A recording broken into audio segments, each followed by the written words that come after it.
পেট ফুলে খেয়েছি। আলহামদুলিল্লাহ রোজা, আল্লাহ তাআলার শুকরিয়া। এত মজার মজার খাবার খাচ্ছি আমরা।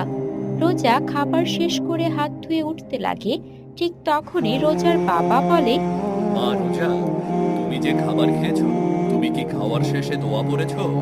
না বাবা, আমি ভুলে গেছি। এটা তো খুব খারাপ কথা মা।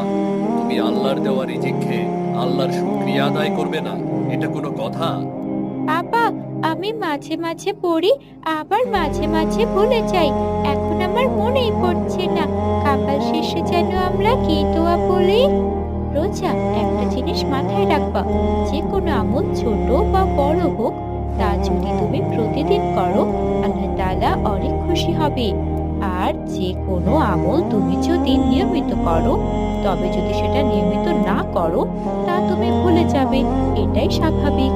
ঠিক আছে আপু,